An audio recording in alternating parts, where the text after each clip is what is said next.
메모리 반도체에 또 새로운 거대한 수요처가 생긴 거거든요. 이렇게 보면 올해부터 내년 상반기까지는 반도체가 주도하는 장이 돌아왔다. 2차 전지가 상반기 우리나라 주도주 역할을 했었는데 최근에 이제 반도체 흐름이 좋다 보니까 이제 주도주가 반도체로 바뀌었다. 이렇게 분석하시는 분들도 있으시더라고요. 전무님의 시각은 어떻습니까? 그럴 수가 있습니다. 저희는 항상 미국 시장의 모멘텀하고 우리 시장의 상승 모멘텀이 일치할 때 투자를 좀 하는 스타일이거든요. 그래서 항상 나스닥에서 일어나는 모멘텀을 늘 아침마다 제일 먼저 체크를 합니다. 2020년도에는 테슬라였었죠. 이번에 틀림없이 뭐 제가 올해 시장을 좋게 봤었기 때문에 그러면 미국 시장에서는 뭐가 주도일까라고 봤었는데 미국 시장, 중국 시장 저희는 다 분석을 하거든요. 중국 시장의 CATL이 올해 연초 이후로 한 얼마 올랐을까요? 많이 못 올랐다고 그렇게 본 것 같아요. 네. 마이너스 났습니다. 전 세계에서 전기차 시장이 가장 빠르게 성장하고 있는 나라는 중국이잖아요. 그리고 중국의 2차 전지 시장의 가장 고성장의 가장 큰 수혜를 보는 기업도 CATL이고.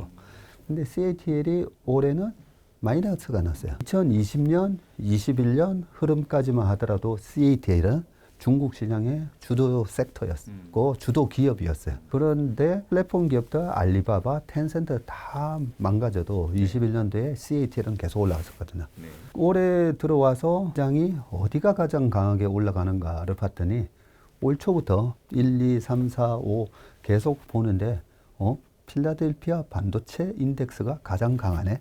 네, 라는 걸 알 수가 있었고요. 작년 하반기만 하더라도 미국 시장을 보면 52주 신고가가 나는 기업이 있었어요. 작년에도. 그렇게 주가가 박살이 나는 나스닥이 작년 한 해 33% 빠지고 뭐 이런 장에서도 52주 신고가가 나는 기업들이 있었는데 그 기업들이 뭐였냐면 필수 소비재에 해당되는 헬스케어. 그런 식으로 헬스케어 종목들은 계속 52주 신고가가 났었습니다. 작년 하반기에. 그런데 작년 하반기부터 올해 넘어왔을 때 딱 보니까 필수 소비자가 빠지기 시작하면서 나스닥의 성장주가 이제 올라오기 시작을 하는데 그 나스닥의 성장주 중에서 반도체가 가장 강한 거예요. 그 가장 강한 것 중에 대장이 뭔가 봤더니 엔비디아. 네. 엔비디아가 110불 찍고 나서 370불 갔잖아요. 테슬라 101불 찍고 나서 200불 넘었다가 다시 160불 갔다가 지금 190불 이러고 있는데 엔비디아는 주구장창 계속 올라갔죠. 자, 여기서 엔비디아는 왜 이렇게 올라갈까?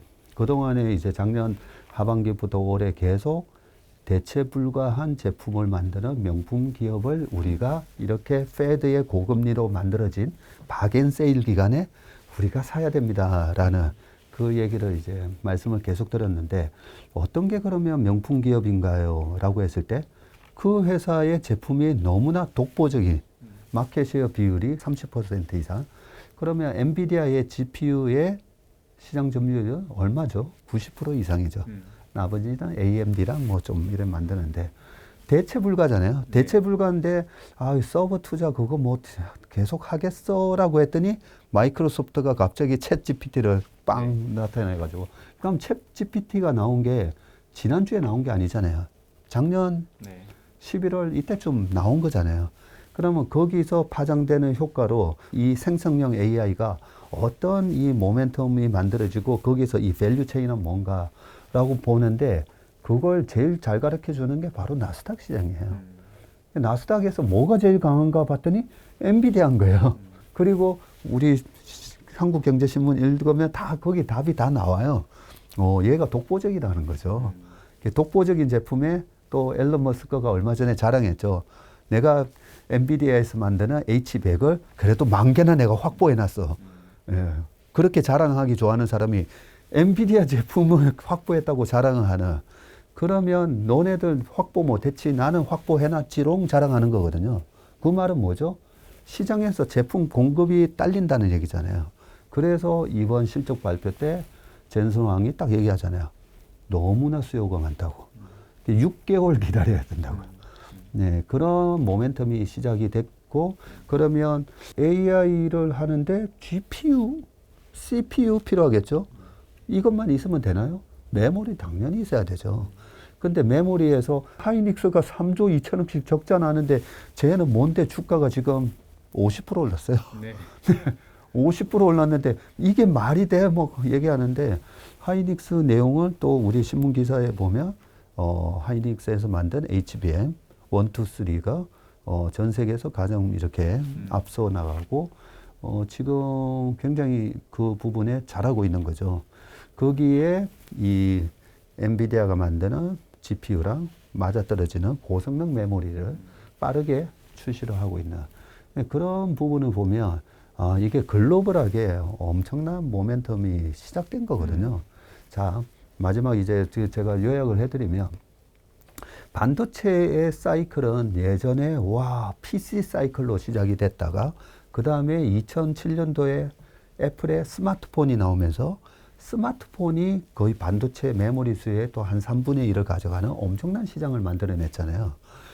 그러고 나서 이게 커머디티화 되는 거냐 했더니 갑자기 또 데이터 센터 2016년, 17년, 18년대 플랫폼 기업들 뭐 클라우드 뭐 이러면서 또 엄청나게 서버용 메모리가 필요했고 이제는 다 끝난 거 아니야라고 했더니 자율주행 뭐 어쩌고 하면서 4차 산업혁명에 이 AI 쪽에 뭔가 들어가긴 들어가는 것 같은데 자동차는 작년에 자동차 반도체가 공급이 잘 안 되면서 저쪽 제대로 되는가 맞나 이러는 사이에 생성형 AI라는 게 빵 나온 거잖아요.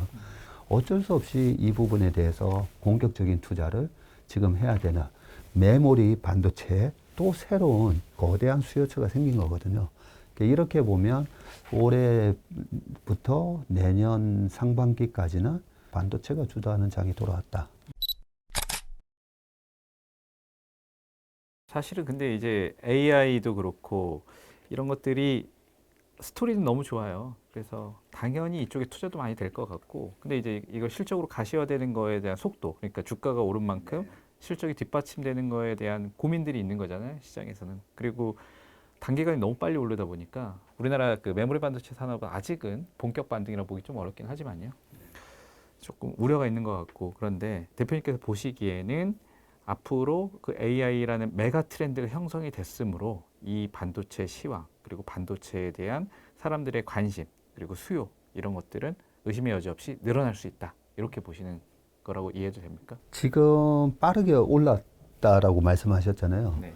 네, 항상 어떤 모멘텀이 생기면 주식시장에는 이제 여러 가지 부류가 있는데요. 큰 트렌드를 보고 이렇게 떨어질 때마다 계속 사모으는 사람이 있고요.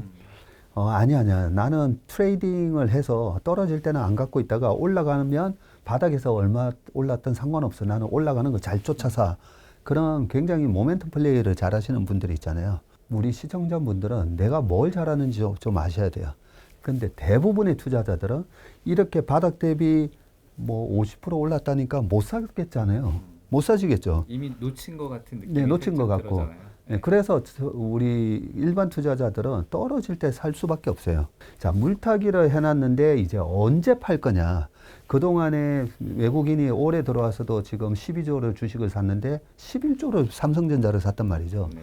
그래서 제가 거기에 너무 안타까워서 삼성전자 평단 이제 67,000원 왔으니까 본전 됐으니까 꼴도 보기 싫어 팔 거예요 라고 하는 분들이 너무 많아서 그렇게 고생했는데 고생한 게 아깝잖아요. 고생한 게 아까운데 먹고 팔아야죠. 근데 찔끔 먹고 팔면 안 된다는 거죠. 언제 팔아야 되느냐면 이익이 많이 날 때 팔아야죠. 이익이 많이 날 때. 근데 지금은 엔비디아가 먼저 딱 보여주면서 우리 이익 많이 날 거야 라는 걸 보여줬고 네. 삼성전자 하이닉스는 시작도 안 했잖아요. 맞습니다. 이익이 많이 날 때 파시면 돼요. 네, 이익이 많이 날 때가 언제냐면 애널리스트가 지금까지의 현재 상황에 대해서 얘기를 했을 때 삼성전자 하이닉스는 시클리컬 기업이니까 이익이 많이 나온다라고 할 때 그때 팔아야 되는 거야 라고 하면서 투자자가 팔아야 되는 거고요. 지금 너무 이제 상황이 안 좋은데 하지만 재고가 이 정도면 피크아웃 친 것 같습니다 라고 얘기할 때 이제 사는 거고요. 그런 관점에서 삼성전자와 하이닉스는 본격적으로 이익이 나는 시점이 이번 4Q부터 삼성전자의 이익도 다시 뭐 한 3조대로 확 올라오더라고요. 네, 그런 모습. 과연 거기서 그동안 이제 DDR4에서 이제 DDR5로 지금 넘어가고 있거든요. 네. 이렇게 넘어가고 있고 HBM 같은 그런 고성능 메모리가 팔리면서 과연 우리가 예상했던 것보다 서프라이즈한 실적이 나오는지 예, 그것만 이제 확인을 하시면 되고 그러한 부분들이 이제 좀 서프라이즈하게 나온다면 주식을 파는 거는 뭐 1월달 내년 1월달 넘어서 파셔도 될 것 같고요. 저는 엔비디아가 되게 중요한 시그널을 주는데 엔비디아가 지난 고점이었던 320불대를 뚫는지 제가 봤었거든요. 제가 늘 얘기한 게 뭐죠? 대체 불가한 명품 기업은 다음 사이클이 오면 항상 전고점을 뚫는다 했잖아요. 그래서 대체 불가한 명품 기업을 막 주가가 30%, 40%, 50% 빠졌을 때 무서워할 필요가 없다고요. 왜냐하면 전고점을 뚫으니까. 이번에 엔비디아가 보여줬잖아요. 그냥 370불까지 확 뚫어버렸잖아요. 그러한 모습이 2020년 코로나 때도 엔비디아가 먼저 뚫고 그 다음에 2020년 10월, 11월, 12월 달에 삼성전자 하이닉스가 뒤이어서 뚫었어요. TSMC도 마찬가지고. TSMC는 파운드리 분야에서 한 55% 시장 점유율이잖아요. 엔비디아는 90%인데 얘는 55%예요. 아, 다른 플레이어가 있구나. 파운드리도. 삼성전자도 있고 글로벌 파운드리도 있고. 그러니까 순서가 독보적인 기업부터 먼저 강하게 올라가는 거고요. 그 다음에 플레이어가 2개, 3개, 4개인 회사들 순서대로 예, 이렇게 올라간다고 보면 이번에 엔비디아의 주가 상승률을 보면 삼성전자 하이닉스도 우리가 생각했던 것 이상으로 좀 강할 수가 있다라고 생각을 하시고 좀 바라보셨으면 좋을 것 같습니다. 그럼 반도체 섹터에서 내가 딱 하나만 산다. 이런 원픽으로 꼽으실 만한 거는 엔비디아입니까? 지금은 엔비디아가 그 향후 실적을 다 반영을 해가지고 PER 이제 50배가 돼 있는 상황이고요. 그 50배가 돼 있는데 엔비디아 주식을 사려고 보니까 환율이 1,300원에서 돈을 네. 달러로 바꿔서 사야 되다 보니까 그게 좀 부담스럽죠. 예, 그렇게 본다면 2020년도에도 엔비디아 올라가고 TSMC 올라가고 삼성전자 하이닉스 결국은 다 그 밸류 체인들이 다 뒤따라서 올라간 걸 보면 저는 지금이라면 여전히 그냥 삼성전자 하이닉스를 사도 된다고 저는 생각합니다.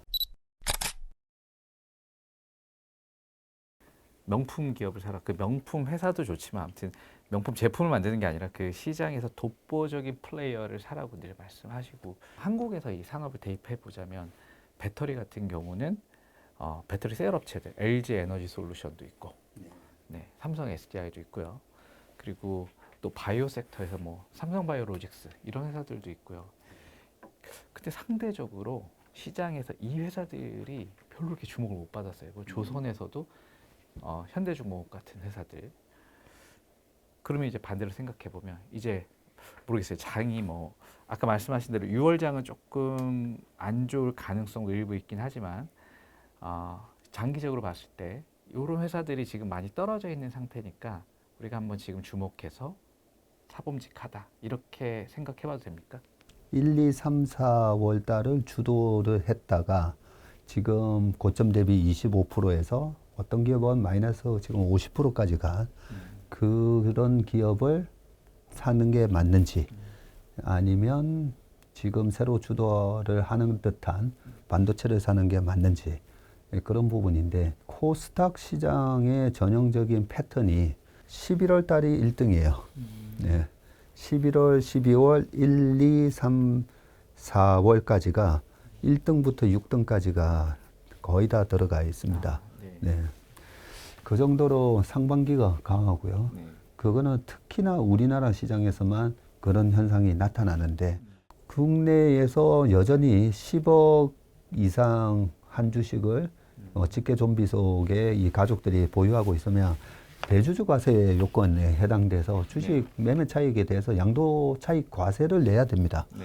주식은 세금이 없는데 어떨까 보니까 할아버지 할머니 다 합쳐서 10억이 넘는 바람에 세금을 내야 되는 그런 일들이 발생을 하다 보니까 코스닥 시장에 있어서 이번에 주가가 많이 올랐잖아요. 연말로 가면 갈수록 이 대주주 과세 요건 때문에 항상 약해요.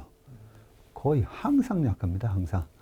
그런 약한 현상이 나타나기 때문에 지금 그동안에 많이 오른 주식들이 훌륭한 기업도 있고 제가 보니까 또 짝퉁 기업도 있어요. 솔직히. 네. 그래서 제가 그런 주식들을 막 너무 급하게 막 4월 달부터 저한테 질문들이 나올 때마다 어차피 10월 달까지 이 가격 밑에서 살 기회는 무조건 줄 거다라는 얘기를 하면서 급하게 쫓아 안 가셔도 된다라는 얘기를 했는데 지금은 어쨌든 수급이 그 10월로 가면 갈수록 약간 약해지는 수급이고 특히나 6월 달은 또 그 조정을 받는 달이기 때문에 약간 잠시 쉬셔도 될 것 같아요. 예, 현금이 있으시다면. 네.